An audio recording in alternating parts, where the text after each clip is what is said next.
जय श्री कृष्ण। महाभारत की संक्षिप्त कथा में आज हम द्रोण पर्व, जो कि महाभारत का 7वां पर्व है, इस कथा की चर्चा करेंगे। इसके पहले हमने 6 पर्वों की चर्चा किया था, जिसमें आदि पर्व, सभा पर्व, वन पर्व, विराट पर्व, उद्योग पर्व और भीष्म पर्व की कथा की चर्चा कर चुके हैं। आज हम द्रोण पर्व में युद्ध का 11वां दिन से लेकर के 15वां दिन तक के युद्ध का वर्णन सुनेंगे। तो चलिए प्रभु का नाम लेकर के कथा प्रारंभ करते हैं। जय श्री कृष्ण। द्रोण पर्व तब से शुरू होता है जब द्रोणाचार्य को सेनापति बनाया जाता है और यह युद्ध का 11वां दिन होता है। भीष्म पितामह के युद्ध से हट जाने पर कौरव सेना के सेनापतित्व का निर्णय करने के लिए विचार विमर्श हुआ। कौरवों ने कर्ण से सेनापति बनने का अनुरोध किया।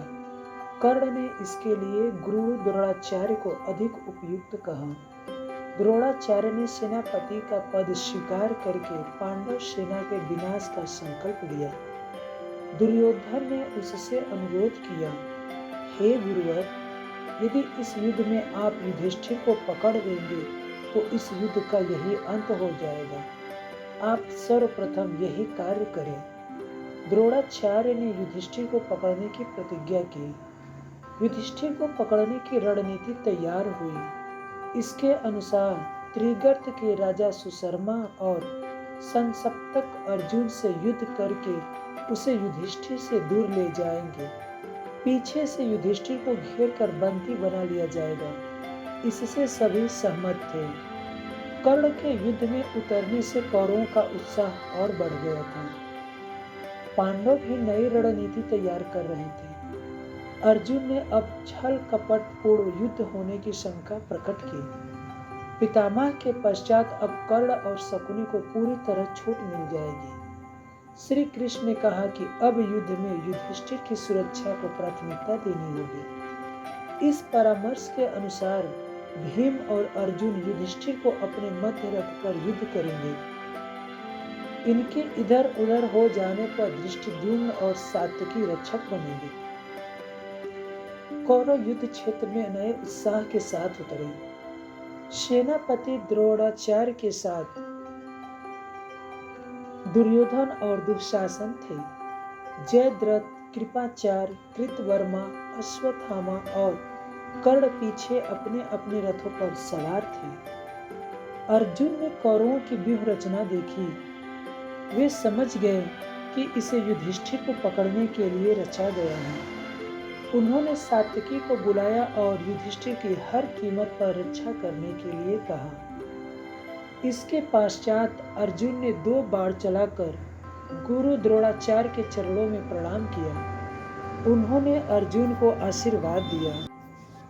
पूर्व निर्धारित योजना अनुसार त्रिगर्त राजा सुशर्मा और संसप्तकों के अर्जुन पर एक साथ भीषण आक्रमण करके उसे ललकारते और लड़ाते हुए अर्जुन को दूर लेकर निकल गए। युधिष्ठिर के पास भीम रह गए। शल्य ने भीम पर आक्रमण कर दिया। दोनों में भयंकर गदा युद्ध होने लगा। द्रोणाचार्य पांडव सेना पर तेज प्रहार कर रहे थे। दूसरी ओर से कर्ण भी भीषण आक्रमण कर रहे थे। युधिष्ठिर को अकेला देख कर्ण ने उन पर आक्रमण कर दिया। सात्यकी ने कर्ण पर आक्रमण करके उसे उलझा लिया। युधिष्ठिर की रक्षा नकुल और सहदेव करने लगे। शकुनी ने सहदेव पर आक्रमण कर दिया। यह देखकर द्रोणाचार्य ने युधिष्ठिर पर आक्रमण कर दिया। युधिष्ठिर उनका डटकर मुकाबला करने लगे। द्रोणाचार्य के बाणों की वर्षा से युधिष्ठिर का रथ दिखाई देना बंद हो गया। पांडव सेना में युधिष्ठिर के पकड़े जाने का समाचार फैल गया। यह सुनकर अर्जुन रथ दौड़ाते हुए आगे निकल चुके थे। वे द्रोणाचार्य की इस व्यूह को समझ नहीं सके थे।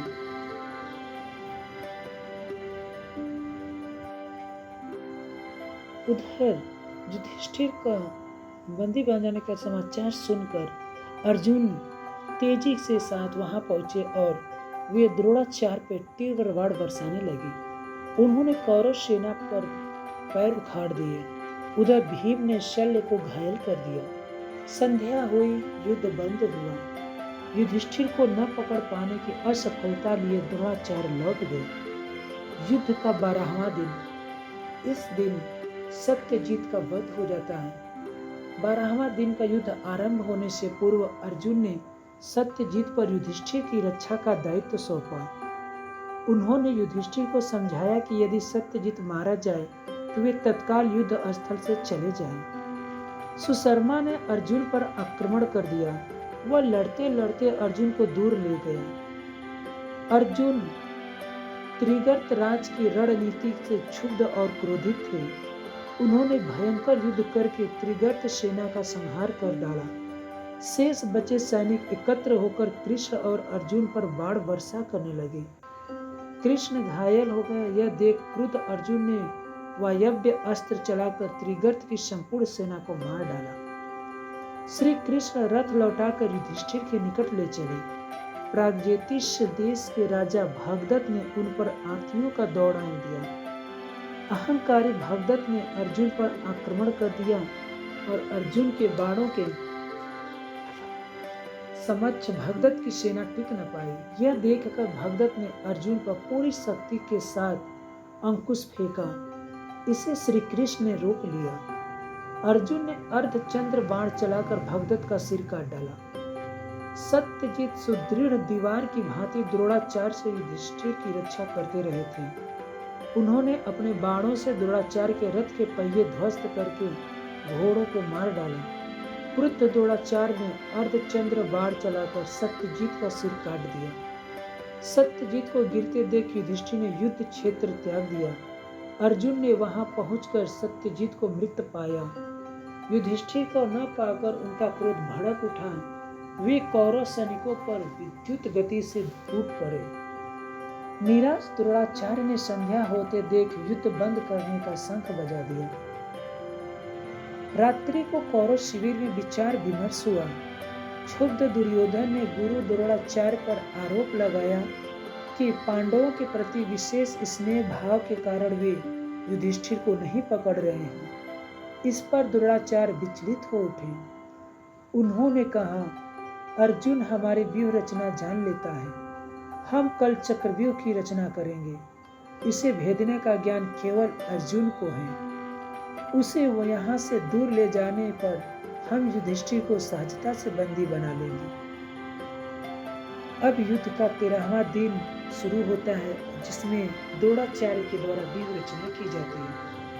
गुरु द्रोणाचार्य ने चबाकू अर्थात चक्रव्यूह नामक सैन्य व्यूह रचा। युद्ध आरंभ हुआ। त्रिगर्तों और सशक्तकों से युद्ध करते हुए अर्जुन दक्षिण दिशा की ओर दूर चले गए। गुरु द्रोणाचार्य ने अर्जुन को दूर जाते देख युधिष्ठिर के पास दूत भेजकर चक्रव्यूह युद्ध करने का संदेश भेजा। युधिष्ठिर ने तत्काल पांडव योद्धाओं को बुलाकर इसके भेदने के विषय में पूछा। सभी ने इसके विषय में अनभिज्ञता प्रकट की। श्री कृष्ण और अर्जुन की अनुपस्थिति में युधिष्ठिर पराजय की आशंका से चिंतित हो उठे। यह जानकर अर्जुन पुत्र अभिमन्यु वहां आया। उसने युधिष्ठिर से कहा, पिताश्री, मुझे चक्रव्यूह के 6 द्वारों को भेदने का ज्ञान है। युधिष्ठिर ने पूछा, पुत्र, तुम्हें यह ज्ञान कैसे प्राप्त हुआ?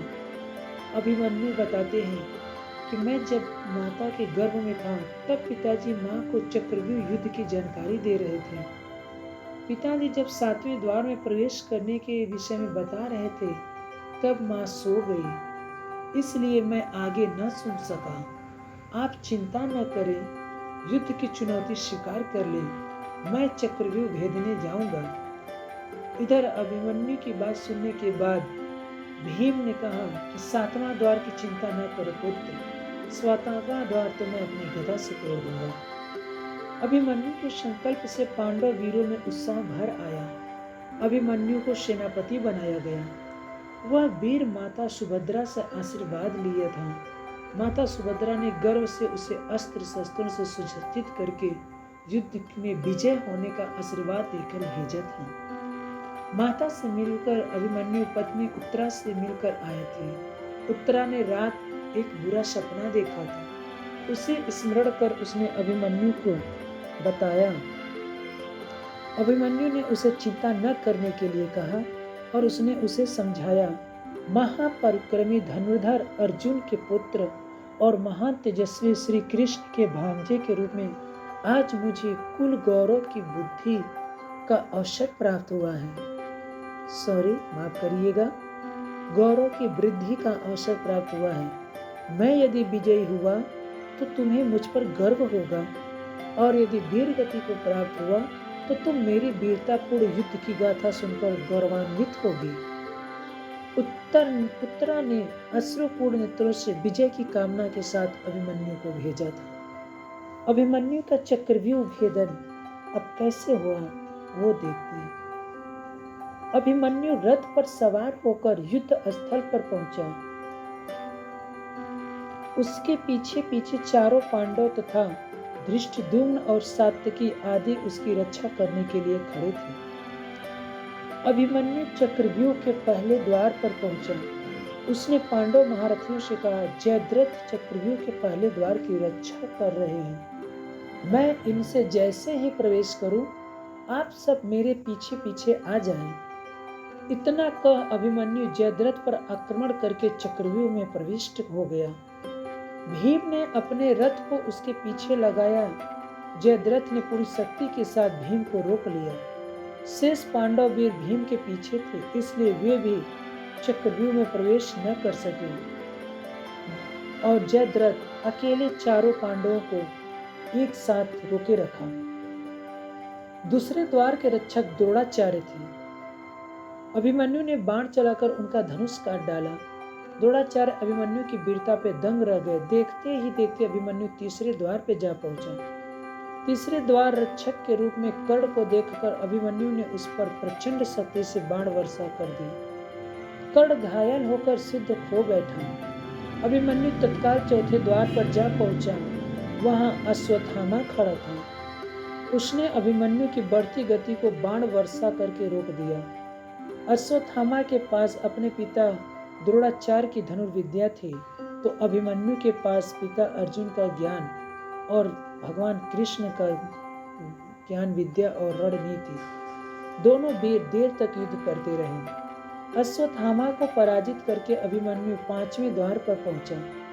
अभिमन्यु को इस प्रकार आगे बढ़ते देख दुर्योधन, दुशासन और कर्ण में मंत्रणा हुई। उन्हें अपनी पराजय निश्चित ज्ञान पड़ी। वे गुरु द्रोणाचार्य के पास गए। उन्होंने कहा, अभिमन्यु को शस्त्रहीन करके ही उस पर विजय प्राप्त की जा सकती है। तुम सब मिलकर उस पर आक्रमण करके ही उसे पराजित कर सकोगे। कर्ण ने द्रोणाचार्य का समर्थन करते हुए कहा, चक्रव्यूह में न्याय और अन्याय का प्रश्न ही नहीं उठता। हम सातों मिलकर उसे मार डालेंगे। अब अभिमन्यु वध। ये एक इतिहास महाभारत की सबसे दर्द भरी कथा। अभिमन्यु का वध, ऐसा दर्द भरा वध किसी भी योद्धा की नहीं हुई। चलिए इसको भी देखते हैं। सभी सातवें द्वार पर अभिमन्यु की प्रतीक्षा करने लगे। अभिमन्यु के प्रवेश करते ही सातों महारथियों ने उसे घेर लिया। अभिमन्यु ने कहा, यह कैसा चक्रव्यूह है? आप अधर्म पर उतर आए हैं। सारथी ने अभिमन्यु को समझाया, मैं रथ को जिस मार्ग से लाया हूँ उसी मार्ग से लौटा लूंगा। आप इस अन्यायपूर्ण युद्ध को न करें। अभिमन्यु ने उसे रथ को चक्राकार गति में घुमाने का आदेश दिया और सातों महारथियों पर आक्रमण करने लगा। कर्ण ने कहा, मारो, इसका वध कर डालो। अभिमन्यु ने इतना तीव्र आक्रमण किया कि सातों महारथी फिर से घायल हो गए।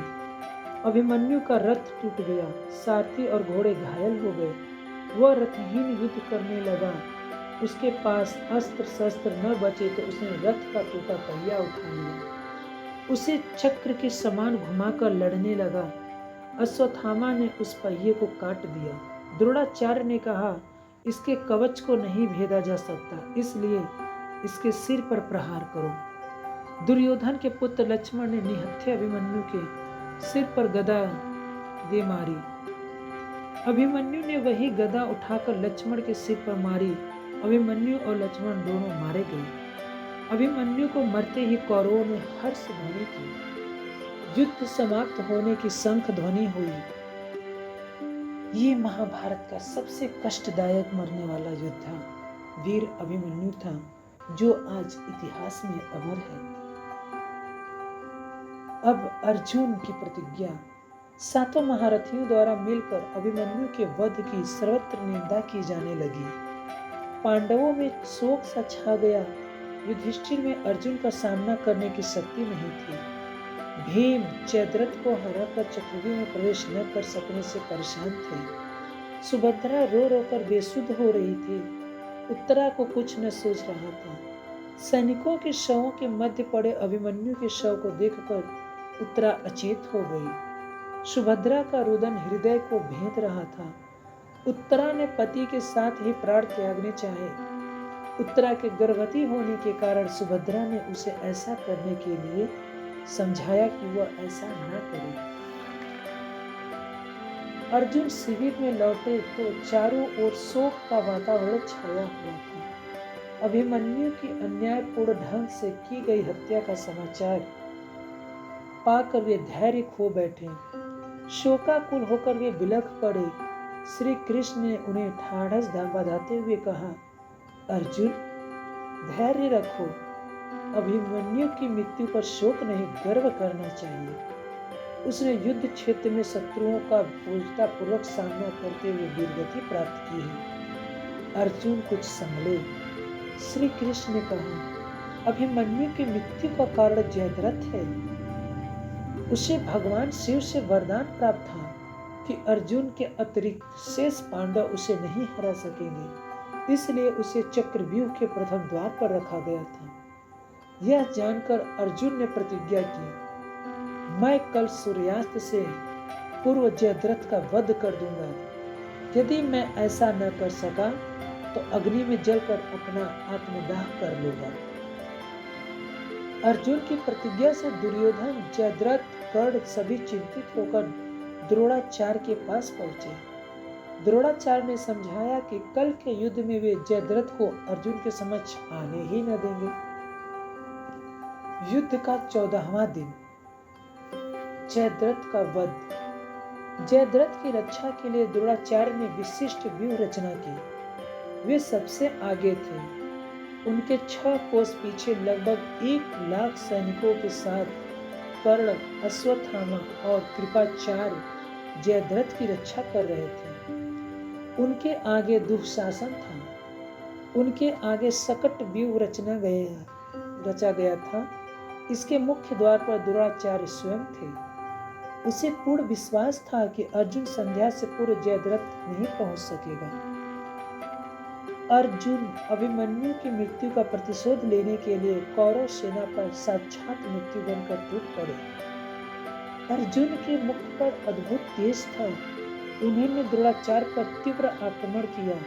श्री कृष्ण ने उस भयंकर युद्ध का परिणाम न निकलता देख रथ को मोड़ दिया। वे संकट व्यूह के भीतर चले गए। उन्होंने एक के पश्चात एक द्वारों को भेद डाला। अर्जुन काल बनकर कौरव सेना को रौंदते हुए चले जा रहे थे। कौरव सेना के हाथी अपने ही सैनिकों को रौंद कर भागने लगे। अर्जुन ने अनेक प्रसिद्ध योद्धाओं को मारकर अंतिम सूची व्यूह में प्रवेश किया। अर्जुन जिधर बढ़ जाते उधर प्रलय का दृश्य उपस्थित हो जाता। द्रोणाचार्य युधिष्ठिर को बंदी बनाने का विचार करके दूसरी ओर चले गए। अर्जुन का सामना करने दुर्योधन आया। अर्जुन ने उसके रथ को तोड़ डाला, घोड़ों और सारथी को मार डाला। दुर्योधन की रक्षा करने के लिए असंख्य सैनिक आ गए। श्री कृष्ण ने 5 जन शंख बजाकर सैन्य सहायता का संदेश भेजा। युधिष्ठिर ने सात्यकी और भीम को सहायतार्थ भेजा। भीम द्रोणाचार्य के रथ की धज्जियां उड़ाकर सकट व्यूह के निकट पहुंचे। भीम की गर्जना सुन श्री कृष्ण निश्चिंत हो गए। भीम ने दुर्योधन के 31 भाइयों को मार डाला। कर्ण भीम से युद्ध करने लगा। भीम ने उसका धनुष तोड़ डाला और युद्ध करते करते उसे घायल करके थका दिया। अर्जुन शिष्य सात्यकी भूरिश्रवा से युद्ध कर रहे थे। भूरिश्रवा उसे मार ही देता, तभी अर्जुन ने बाण चलाकर भूरिश्रवा की दोनों बाहें काट डाली। सात्यकी ने भूरिश्रवा का सिर काट दिया। समय तेजी से भाग रहा था। सूर्य के अस्त होने का समय निकट आता जा रहा था। अर्जुन को जयद्रथ का पता नहीं चल रहा था। क्रुद्ध अर्जुन ने और तेजी से आक्रमण आरंभ कर दिया। दुर्योधन ने कर्ण से कहा कि किसी भी प्रकार अर्जुन को रोके। घायल कर्ण ने कहा, भीम से युद्ध करके मुझ में अर्जुन से लड़ने की शक्ति नहीं रही, फिर भी मैं अर्जुन की ओर जाऊंगा। तभी सूर्य छिप गया, कौरव हर्ष में डूब गए। अर्जुन अपनी प्रतिज्ञा पूरी न कर सके। उनके आत्मदाह के लिए चिता जला दी गई। युधिष्ठिर भी नकुल सहदेव रोने लगे। दुर्योधन की प्रसन्नता की सीमा न थी। कौरव के साथ साथ जयद्रथ भी अर्जुन का आत्मदाह देखने आ गया। अर्जुन गांडीव रखकर चिता की ओर बढ़ गए। श्री कृष्ण ने अर्जुन से कहा, अर्जुन, क्षत्रिय अस्त्र शस्त्र सहित चिता पे चढ़ते हैं। अर्जुन ने गांडी और अच्छा त्रिड़ी उठा लिया। वह चिता के समीप पहुंचा ही था, तभी श्री कृष्ण ने कहा, अर्जुन, वह देखो सूर्य निकल आया है और तुम्हारा शत्रु तुम्हारे सम्मुख है। अपनी प्रतिज्ञा पूर्ण करो और ध्यान रहे कि इस जयद्रथ का सिर उसके पिता के गोद में ही गिरे। अर्जुन ने जयद्रथ पर बाण चलाया। जयद्रथ का सिर कटकर आकाश में उड़ गया। उपस्थित लोग आकाश में चमकते सूर्य को देखकर दंग थे। वास्तव में सूर्य बादलों के पीछे छिप गया था। यह प्रभु कृष्ण की कृपा थी, उनकी माया थी। जयद्रथ की मृत्यु से कौरवों का उत्साह शोक में बदल गया और जयद्रथ का सिर उसके पिता की गोद में गिरा, जिससे उसके पिता के सिर में विस्फोट हुआ और उसके पिता की भी मृत्यु हो गई। रात्रि युद्ध और घटोत्कच की मृत्यु। पांडव सेना में अपार उत्साह था। श्री कृष्ण चिंतित थे। उन्होंने युधिष्ठिर के समक्ष अपनी चिंता प्रकट करते हुए कहा, कर्ण के पास इंद्र द्वारा दी गई अमोघ शक्ति है। वह इसका प्रयोग एक बार कर सकता है। कर्ण ने यह शक्ति अर्जुन के लिए सुरक्षित रखी है। मुझे लगता है अब कर्ण इसका प्रयोग अवश्य करेगा। इससे बचने का एक ही उपाय है, हम भीष्म पुत्र माफ कीजिएगा, हम भीम पुत्र घटोत्कच को रात्रि में युद्ध करने के लिए कहें। वह अंधकार में अधिक निपुणता से युद्ध करता है। कर्ण अमोघ शक्ति का प्रयोग घटोत्कच पर करेगा। इससे अर्जुन सदा के लिए सुरक्षित हो जाएगा। युद्ध के नियम के अनुसार रात्रि में युद्ध नहीं किया जाता, किंतु कौरवों ने अभिमन्यु को अधर्म से मारा था। इसलिए युधिष्ठिर ने न चाहते हुए भी घटोत्कच को रात्रि में युद्ध की अनुमति दे दी। घटोत्कच मायावी युद्ध करने लगा। कौरव सेना पे आकाश से पत्थर बरसने लगे। मूसलाधार वर्षा होने लगी। आंधी चलने लगी। कौरव सेना में हाहाकार मच गया। चित्कारों से आकाश गूंजने लगा। दुर्योधन कौरव सेना की रक्षा करने के लिए कर्ण से अनुरोध करने लगा। कर्ण ने दिव्यास्त्र चलाकर घटोत्कच की राक्षसी माया छिन्न भिन्न कर डाली। इस पर घटोत्कच और उसके साथी राक्षसों ने शूल, गदा, चक्र आदि फेंकने आरंभ कर दिए। कौरव सैनिक मरने लगे। घटोत्कच ने सप्तध्वनि शक्ति द्वारा कर्ण के रथ को तोड़ डाला। कौरव सैनिक प्राण बचाने के लिए भाग खड़े हुए। ऐसा लग रहा था युद्ध का अंत आज ही हो जाएगा। दुर्योधन और अन्य कौरव महारथी कर्ण से अमोघ शक्ति चलाने की प्रार्थना करने लगे। कर्ण ने उसे अर्जुन को मारने के लिए सुरक्षित रखा था।